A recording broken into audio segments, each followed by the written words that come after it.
o Grupo Espírita Amadeu Ferretti apresenta o estudo sobre o Evangelho segundo o Espiritismo.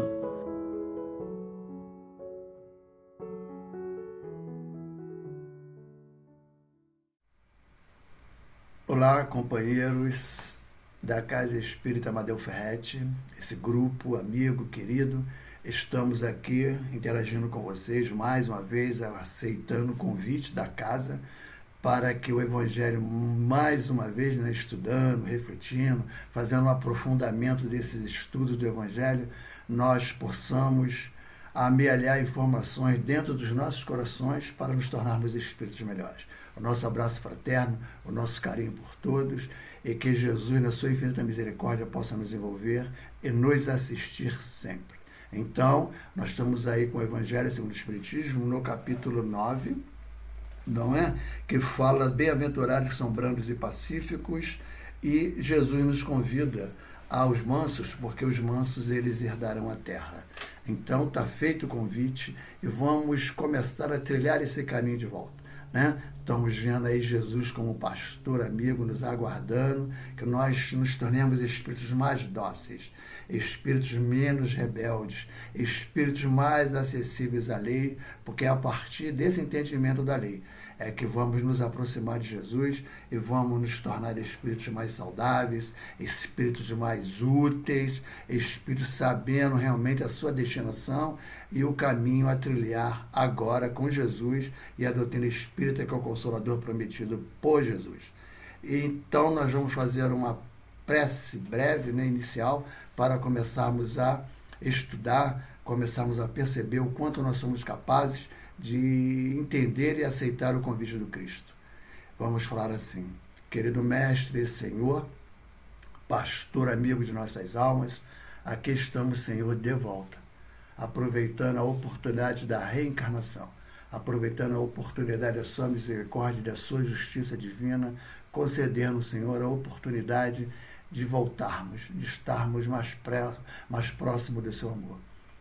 Que a verdade que nos nutre, que esse amor que nos traz de volta ao conhecimento dessa verdade que nos liberta, que todos nós, unidos nesse sentimento fraterno de irmãos que somos, abraçados pelos mesmo ideal, nós possamos te dizer, Senhor, muito obrigado por nos convidar, por confiar mais uma vez nessa possibilidade de estar reintegrando o teu reino de amor.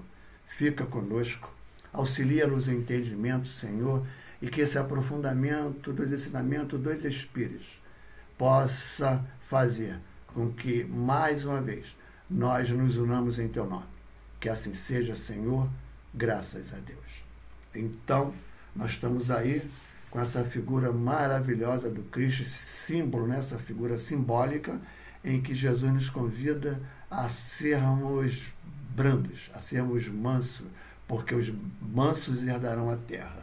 E para falar de mansidão, nós temos que entender por que nós não somos mansos. O que o orgulho tem feito conosco, até onde o orgulho tem nos levado para nos ter um comportamento, às vezes violento, às vezes colérico, que é o nosso tema de hoje, é a cólera. Então, nós vamos conversar sobre a cólera para saber o porquê que a cólera ainda domina, ainda nos impulsiona, temos esse instinto quase que animalizado de sermos coléricos, e agora nós vamos começar a entender como ele surge, de que maneira ele surge, para com a nossa consciência iluminada podermos educar, não dar um impulso tão forte a esse sentimento que tem nos trazido muito prejuízo em muitas encarnações. Então, nós escolhemos alguma bibliografia dos livros da doutrina espírita, André Luiz, Emmanuel, Joana de Ângeles, para poder conversar, porque os espíritos mais experientes, não é isso? Como André Luiz, como Emmanuel, Joana de Ângeles, eles nos trazem a vivência desse sentimento de amor ao próximo, desse carinho e dessa pacificação íntima. Então eles já trilharam esse caminho. Agora eles vão nos dizer, através dessas setas de luzes, que são os espíritos amigos, para que a gente não possa perder a rota, iluminado pela experiência e pelo esclarecimento de cada um deles. Então está lá, André Luiz, no livro Busca e Acharás. pense e note. Se a cólera, fala André Luiz para nós, se a cólera está alcançando você, reserve algum canto do seu cérebro em que você consiga pensar. Qualquer raciocínio rápido lhe trará serenidade para reconhecer a inconveniência da irritação.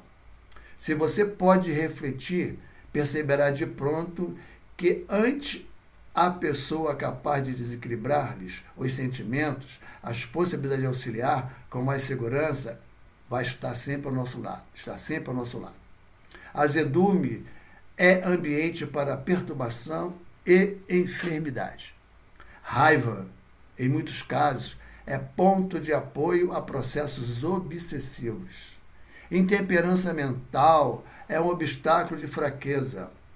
A raiva diminuirá ou extinguirá os seus créditos de confiança. Em qualquer ocorrência desagradável, pense e acalme-se, porque a cólera não auxilia ninguém. Então, André Luiz está pontuando para nós, para guardar no canto do nosso cérebro um momento de reflexão. Antes de deixar esse impulso vir, mostra para nós, se nós guardarmos no nosso cantinho do nosso cérebro, nos resguardarmos, todos esses efeitos danosos que a cólera vai trazer serão evitados. Azedume é ambiente para perturbação e enfermidade. Né? Raiva, em muitos casos, é ponto de apoio e processos obsessivos. Em qualquer ocorrência desagradável, pense, acalme-se, porque a cólera não auxilia ninguém.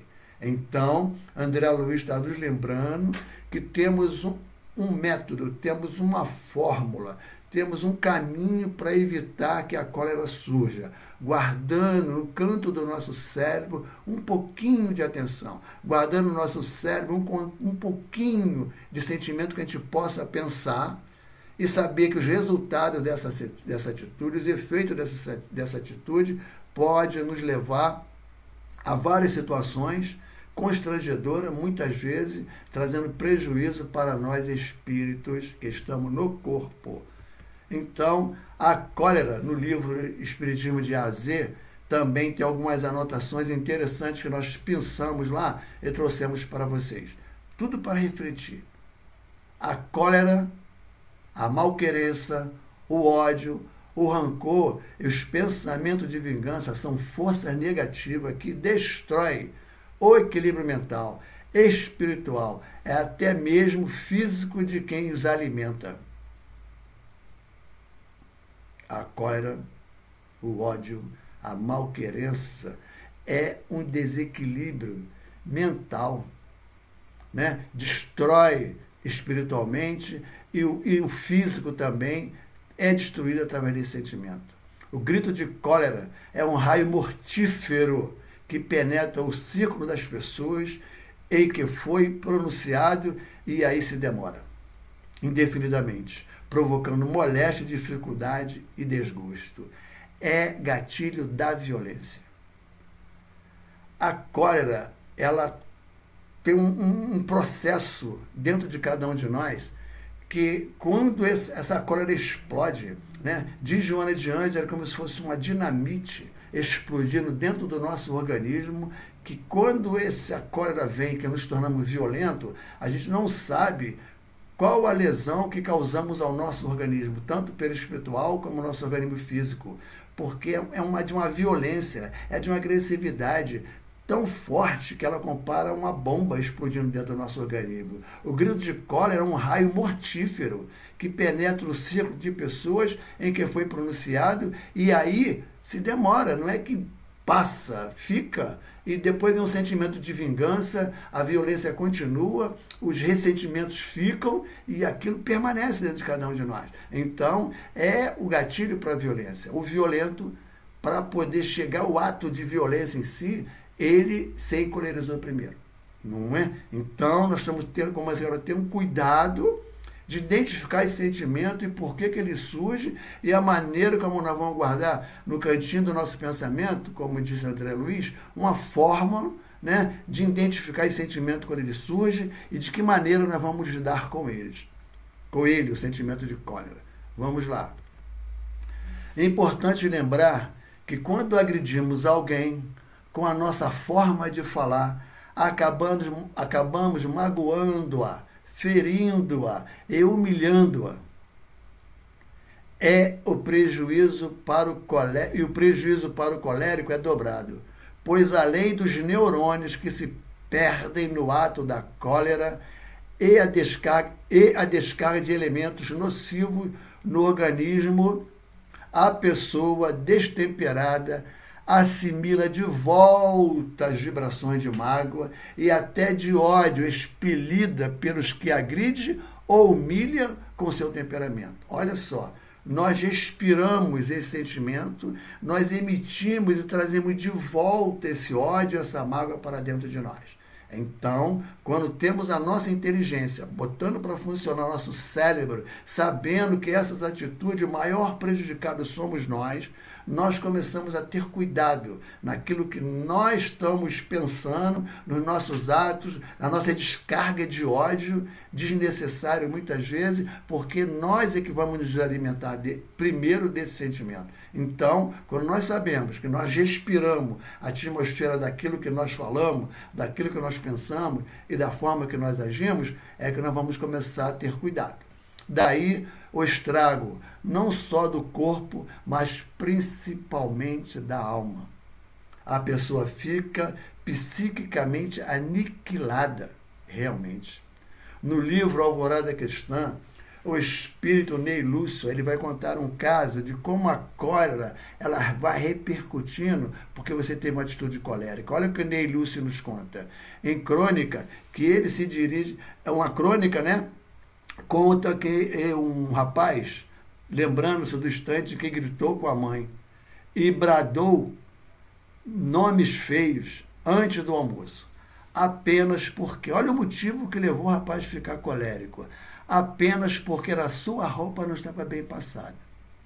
Faz uma retrospectiva de todos os males que foram atraídos pelo seu gesto de cólera. A partir do momento que ele falou um montão de impropério para a mãe, falou um montão de palavrões, vamos dizer assim, né? Então, aquele momento dele, de fúria, de cólera, simplesmente porque uma roupa, na opinião dele, estava mal passada. Olha o que vai acontecendo, o efeito cascata de um sentimento nocivo que atinge todos que estão em volta, principalmente a gente, mas também todos que estão em volta. Fala assim, a sua mãe foi acometida de forte dor de cabeça e o coração ficou descompensado. As duas irmãs que estavam preparando o almoço correram para acudir a mãe e com isso queimou-se a comida. Olha, não? O pai do rapaz, devido às circunstâncias provocadas pelo desatino, acabou se atrasando muito para o trabalho na parte da tarde e chegando ao serviço, teve de tolerar a repreensão do chefe e, pior, foi obrigado a aguentar por vários dias a sua vigilância como se fosse um menino vadio.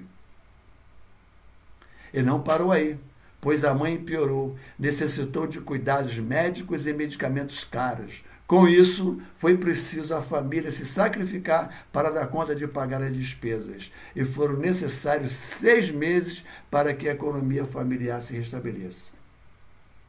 Perceberam? Então, muitas vezes, a nossa intolerância, né?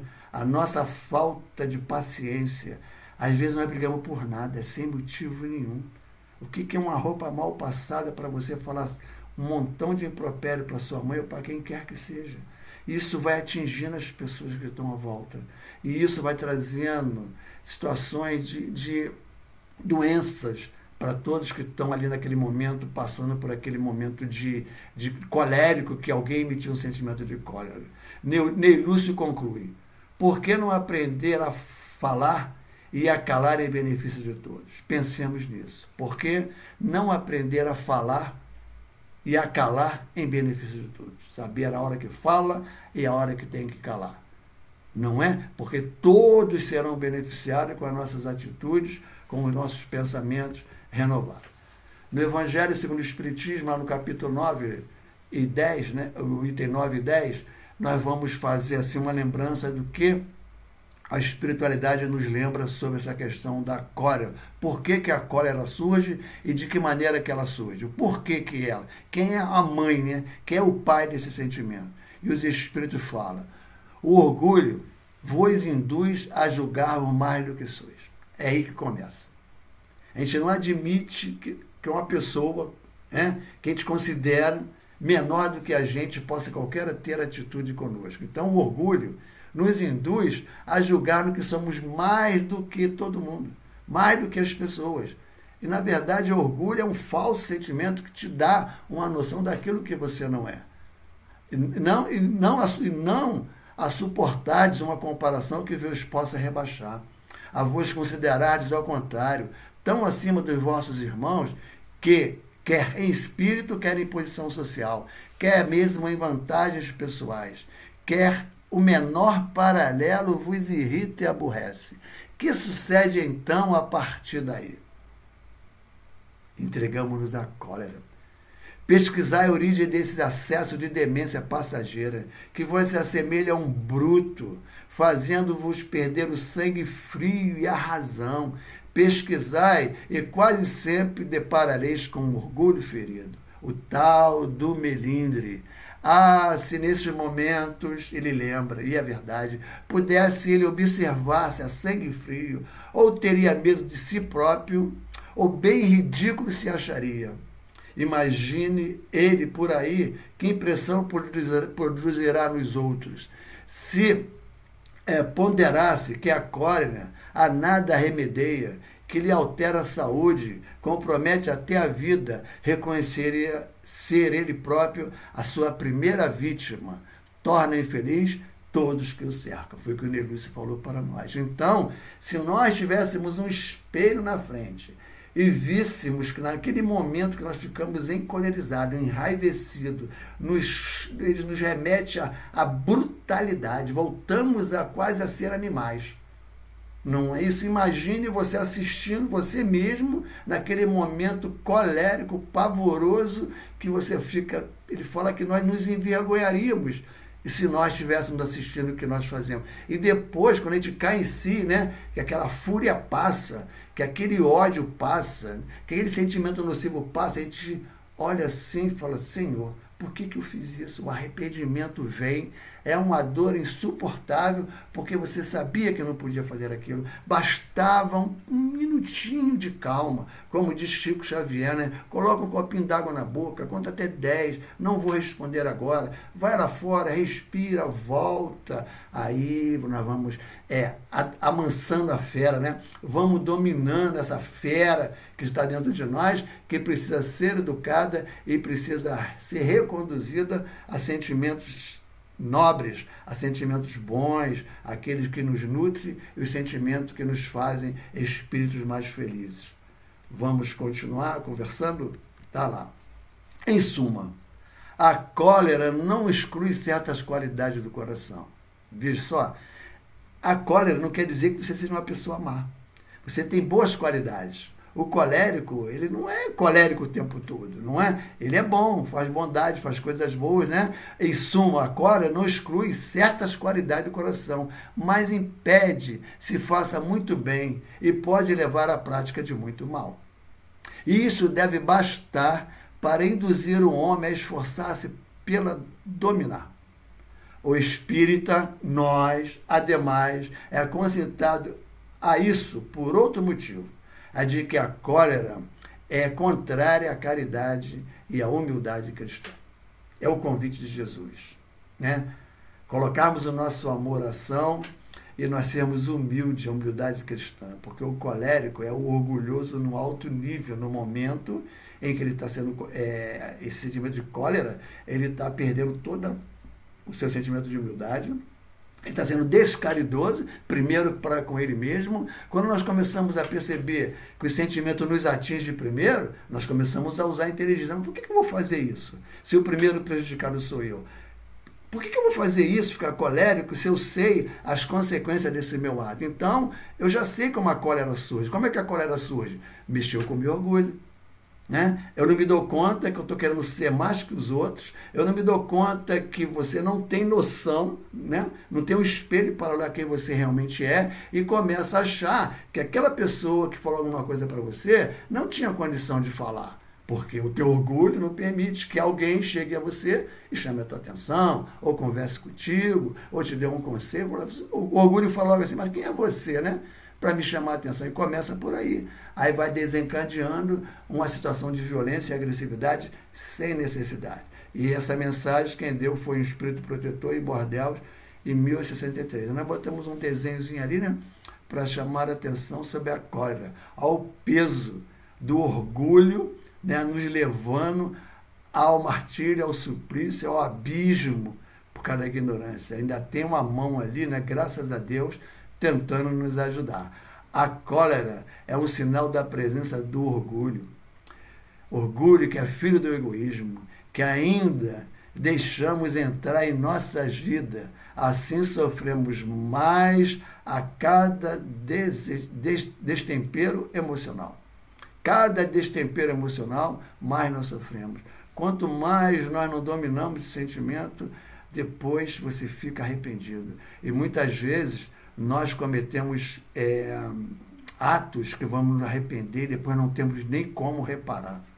Não é? Eu vou abrir um parênteses que veio uma intuição aqui agora, que eu me lembrei de um caso que sempre nos emociona toda vez que nós falamos sobre a cólera.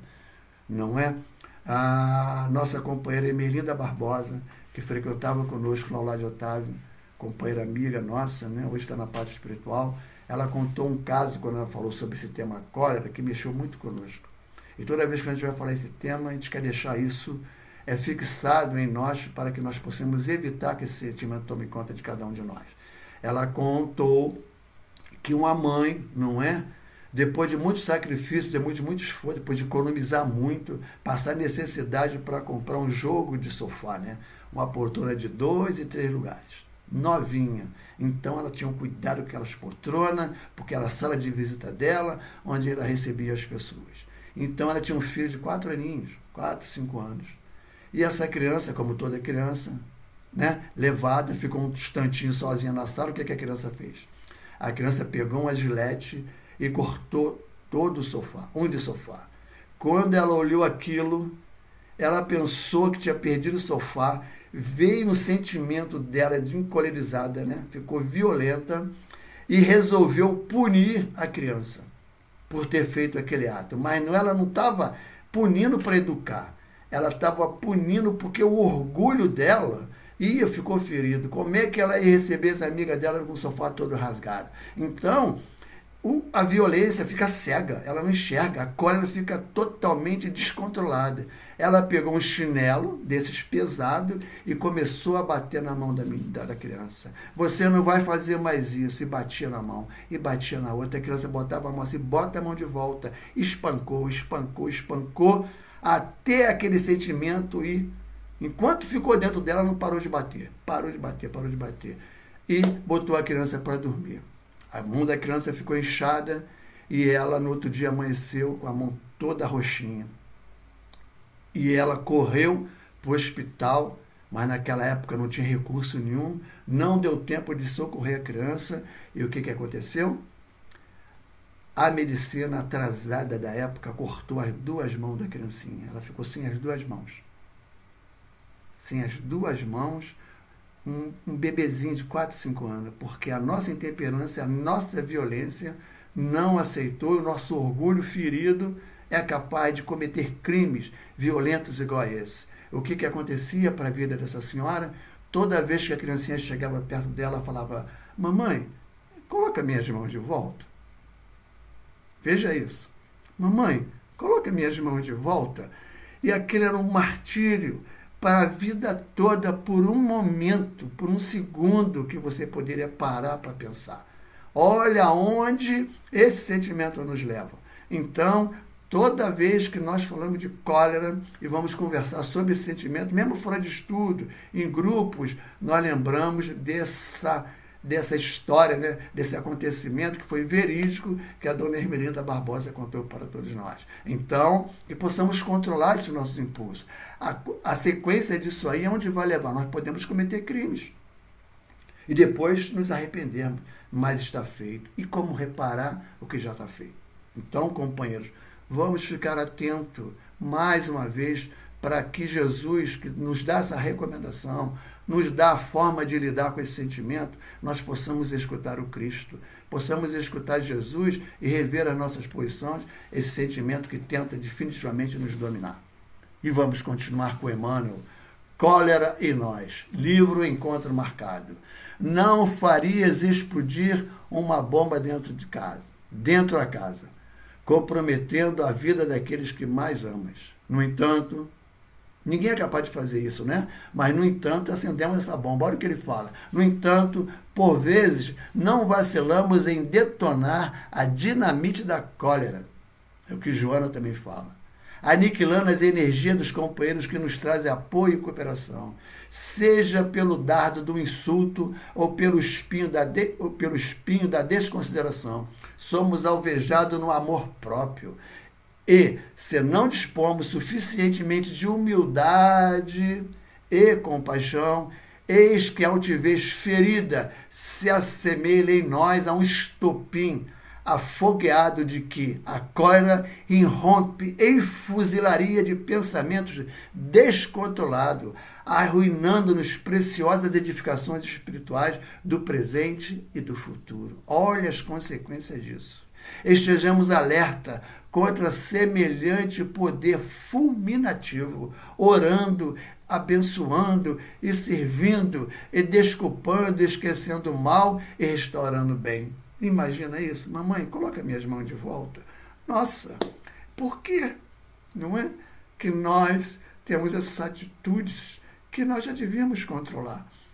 Emmanuel está sendo claro, é uma verdadeira dinamite, uma bomba que você explode, como diz Joana de Anjos, que as consequências são danosas para todos. Então, quando os espíritos falam, quando nós agora somos ovelhas mais dóceis, né? Nós vamos falar, Senhor, me ajuda a compreender as suas mensagens para que eu não possa repetir equívocos através de sentimentos coléricos. Vamos continuar? Dominemos-nos para que possamos controlar as circunstâncias, chefiemos as nossas emoções.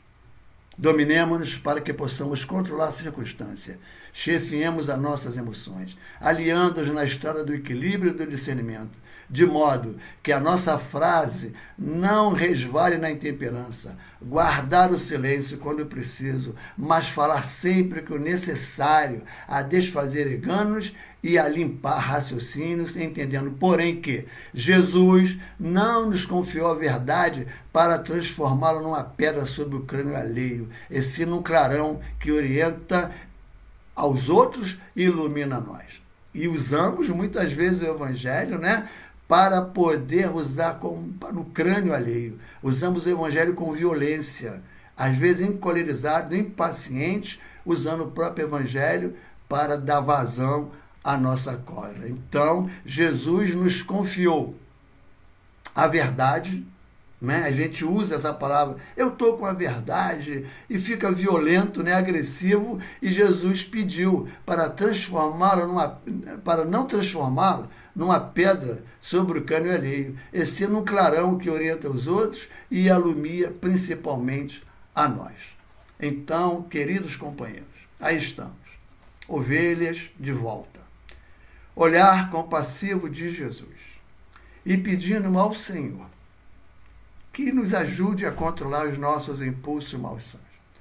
Que nos ajude, Senhor, a ter o entendimento de como é bom ser brando, como é bom ser pacífico. Como é bom, Senhor, perceber que essas energias pacíficas nos tornam espíritos mais dóceis e espíritos melhores. Que essas ovelhas, que todos nós somos, e que o seu pastor, como o Senhor pastor de luz, com esse cajado a iluminar os nossos caminhos, nós possamos, nesse instante, Senhor, fazer uma prece de agradecimento e pedir, querido Mestre e Senhor, que nesse instante nós possamos repassar por nossa mente todos os momentos que te fomos violentos, os momentos que não controlamos os nossos impulsos coléricos.